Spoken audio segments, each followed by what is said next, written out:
A good evening to you. Newly promoted Leeds United have continued their good start to the new Premier League season.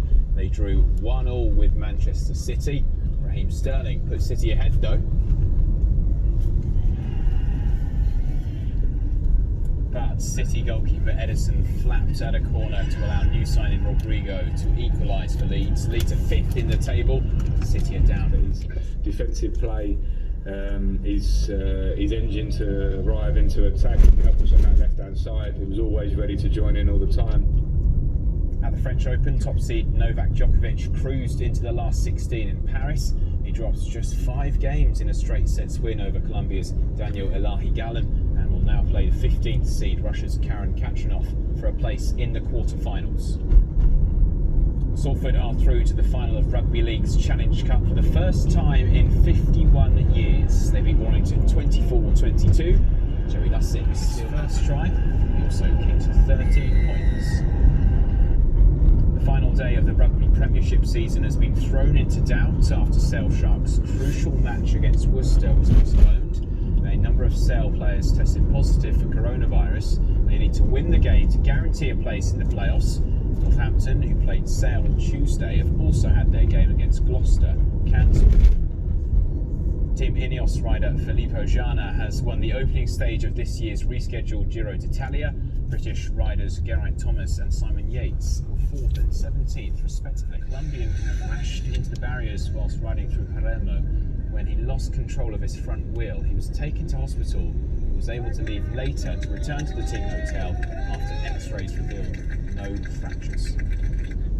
We wish him well. There's more reaction to all of today's Premier League games for you now on Sky Sports News, and I'll be back with you in an hour's time. Now, it's already been beset with production delays, a change in director, and then the pandemic. Now, it's been announced that the upcoming James Bond film has been postponed for a second time until next year, as audiences fail to return to cinemas. It's the latest blockbuster to be pushed back, and the founder of View Cinemas has told Sky News many independent chains may never reopen. Enda Brady reports. Come on, Bond. Where the hell are you? And that is what audiences all around the world are asking. As a plot twist, this was one that everyone could have predicted. Nevertheless, it will cause big problems for cinemas, already reeling from the pandemic's impact. Harder to tell the good from bad, villains from heroes these days. Tim Richards founded the View chain and says the delay to Bond's 25th outing will have massive repercussions. We're going to see a massive change. There's already a large number of cinema operators in the UK that have not reopened. This is going to be a potential death blow for all of them. And without government, landlord and studio support, we're going to see a very, very diminished exhibition sector in the UK going forward. No Time to Die is Daniel Craig's farewell as 007. One former Bond girl says the ongoing delay will be hugely disappointing for fans. But James, I need you. So does England. I think they're going to be so disappointed. I'm disappointed even, but I think we've just got to try and think positive, be positive, and it'll be great to look forward to April when it does come out, and hopefully we'll be all back to normal life. And that was a sentiment that was echoed at this cinema in West London. We've been watching that since we were really kids. We always wait for that movie. And yeah, it's devastated that, now it's been pushed back. Not the best, but at the same time, we've got to do what's right, got to keep safe. Well, it's not been a great year on a variety of fronts, but having James Bond film postponed just adds insult to injury, really.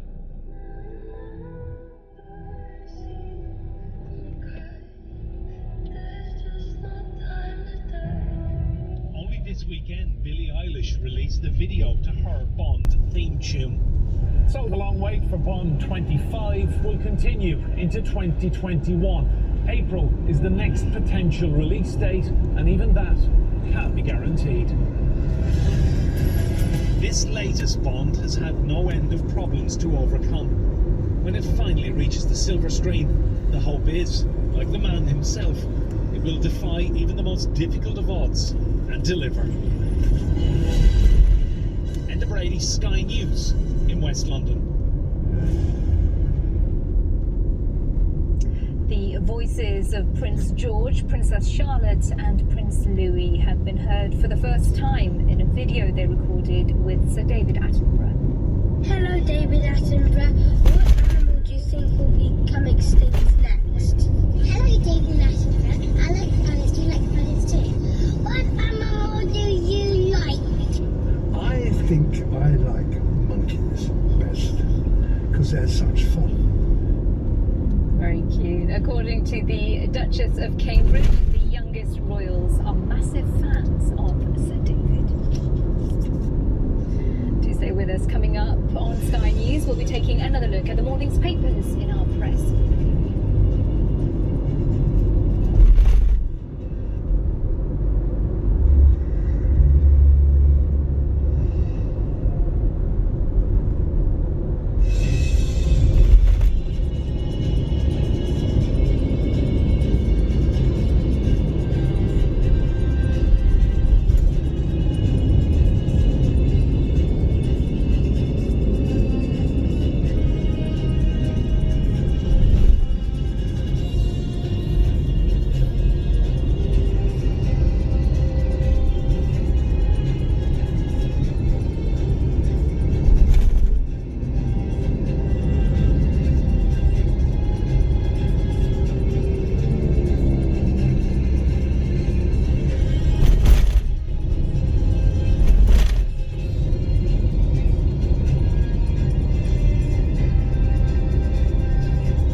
top stories.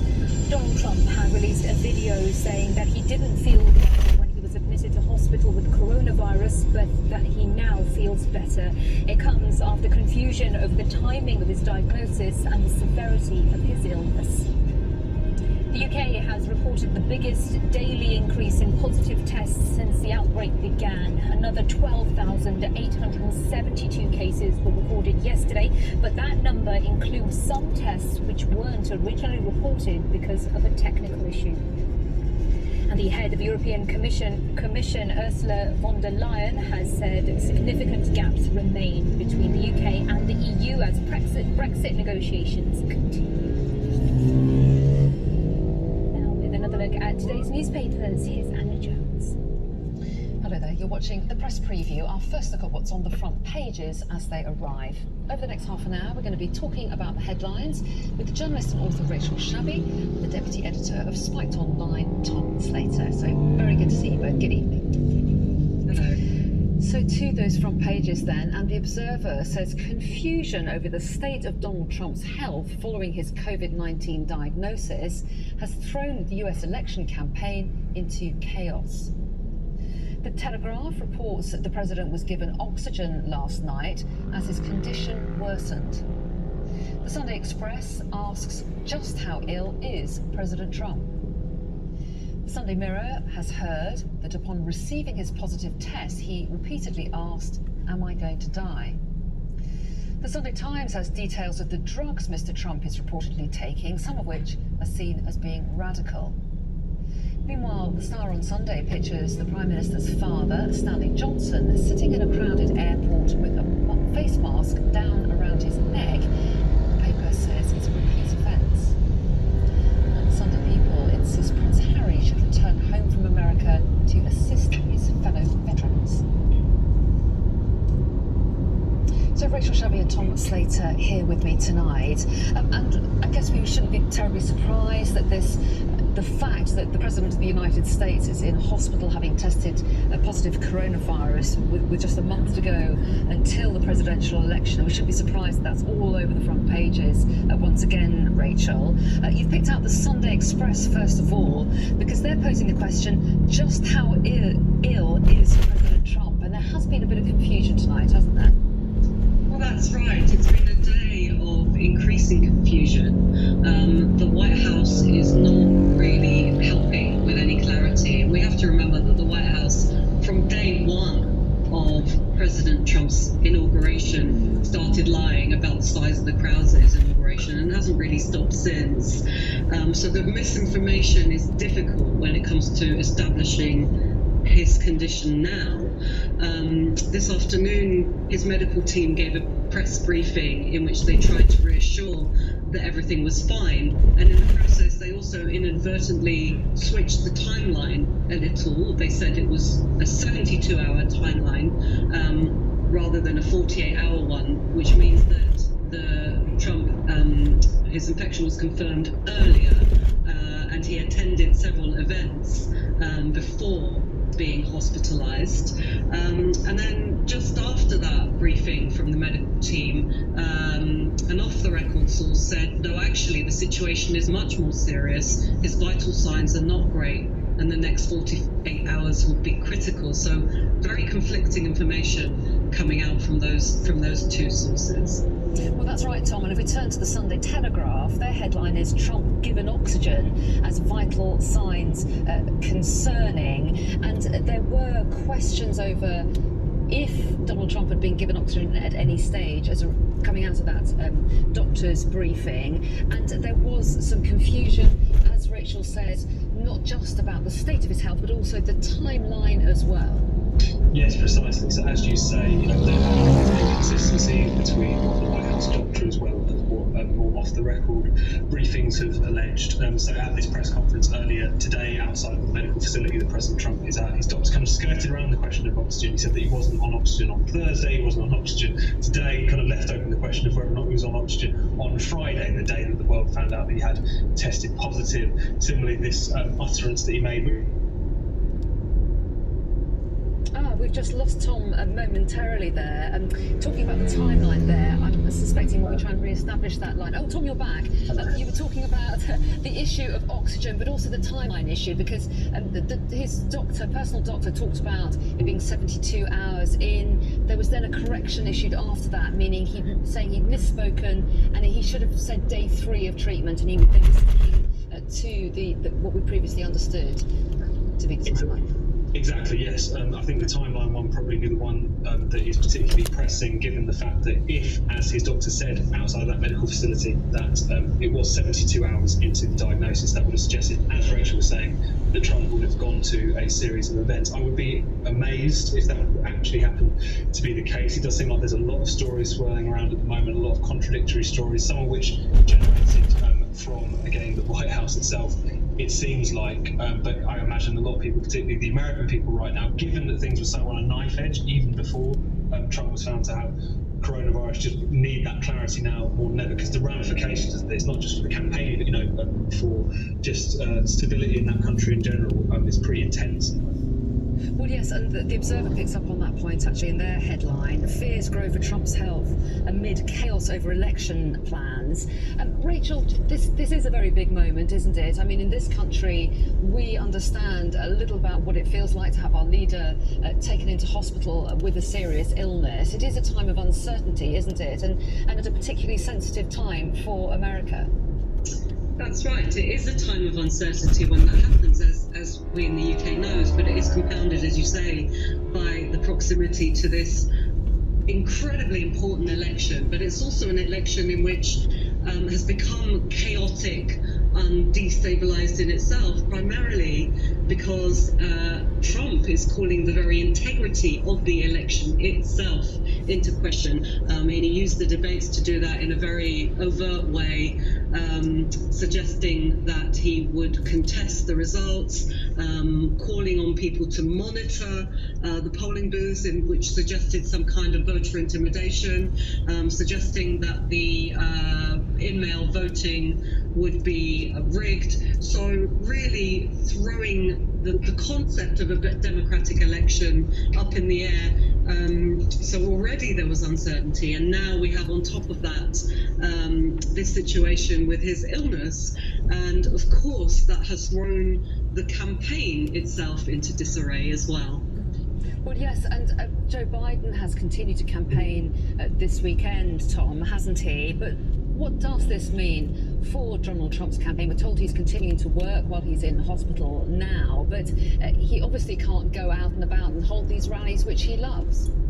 No, completely. It's definitely put the brakes on his campaign itself. I think the whole question as to what this is actually going to mean for the presidential debates, obviously that kicked off in the past week with a bit of a horror show example there. But I think just quickly to pick up on this question of the kind of nature of this election campaign, it has been very bleak in many respects. The tensions have been very high. I don't think Donald Trump has covered himself in glory, to put it lightly, given the fact that he was calling into question the result of the election before it's even arrived. We know he does this. He did this in the run-up to 2016. But at the same time, I don't think we can let the Democrats off the hook in many respects in terms of fueling this culture, all this division at this point. I mean, a lot of them didn't accept the result of 2016, that whole Russiagate conspiracy theory about Trump being some sort of Manchurian candidate. I think with one expression of that, you saw Hillary Clinton, another Democratic grandee, suggesting that Joe Biden should not concede under any circumstances. And then off the back of the first debate in this past week, we saw this entirely confected row that Trump was aligning himself with white supremacists. And again, some of the ghoulish responses that we saw to Trump actually getting COVID-19. A former spokesman for the Hillary Clinton campaign saying explicitly, "I hope he dies." There's been a lot of discussion about Trump upturning democratic norms, but wishing death on your opponents is another one of those, I think. And whilst I don't want to absolve Trump of the extent to which that he has poured loads of gasoline on the fire of America's culture war at the moment, I think there's plenty of blame to go around, to be frank. But just to pick up on Joe Biden's camp, Joe Biden himself has been very quick to offer his good wishes to Donald Trump and to wish him a speedy recovery, as well as the First Lady. And they've removed all negative campaigns, haven't they, Tom? Yes, and I think that's definitely a very sound and a very classy move. Of course, whilst there is a lot of heat in this discussion, we saw that in the debate last time. Again, I think Joe Biden again making a very sad move to try and separate the politics from the man at a very tense moment for the US at this point. Well, yes, and let's return to the man, Rachel, because the front of the Sunday Mirror has the headline suggesting that Trump asked, they're saying he was reported to have asked after he tested positive, "Will I die?" And it's a reminder, isn't it, that he's 74, he's clinically obese. It must be a very scary moment for him to be diagnosed as having coronavirus. He is, as you say, an at-risk group because of his age, because of his obesity, and being male is riskier in this context. It's a very difficult one, though, isn't it? Because 200,000 Americans have already died, and Trump has been, disdainful of this infection from the beginning. From saying it was a hoax to actually spreading disinformation about coronavirus. There was a report from Cornell University, I think it was a few days ago. They were surprised to find actually that the biggest cause of disinformation about coronavirus in the US was Trump himself. He is a super spreader of disinformation about the virus, and of course that goes hand in hand with him being disdainful of people wearing masks, not maintaining social distancing at White House events and at his rallies. So that overall picture of him not taking the virus seriously and exposing so many Americans to risk, Americans who do not have access to amazing healthcare, Americans who are suffering from the anxieties of being low income, of not being able to afford to take time off, from having to care for other people. That is the wider context of the situation of today.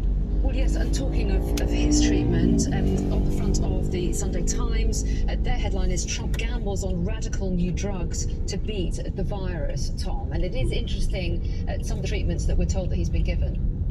Yes, as we've seen widely reported across the press today, he's taken this cocktail of antibodies to try and again sort of tamp down the virus. This is something which is being trialled. It's even being trialled in a few hospitals in the UK, as far as I understand. But again, it's a very new treatment. Similarly, he's been taking remdesivir, which has been talked about since the beginning of the pandemic. Really, it's an anti-malarial medicine, as I understand it, that is seen to have some effects in relation to this. So really getting some medications which in many respects are kind of either at the cutting edge or certainly the experimental stage of a lot of this, which again is kind of drawing into question how serious his condition is, given the fact that, as we've been talking about all throughout this segment, everyone's still more or less in the dark about what particular condition he's in at this point. Okay, we're going to pause there. Do not go anywhere, either of you, or any of you there either. We're going to be returning to the press preview very shortly. Coming up, we're going to be discussing, does COVID care if it's December 25th? We're going to be discussing the possibility of a relaxing of the rule of 6 for Christmas. That's coming up next.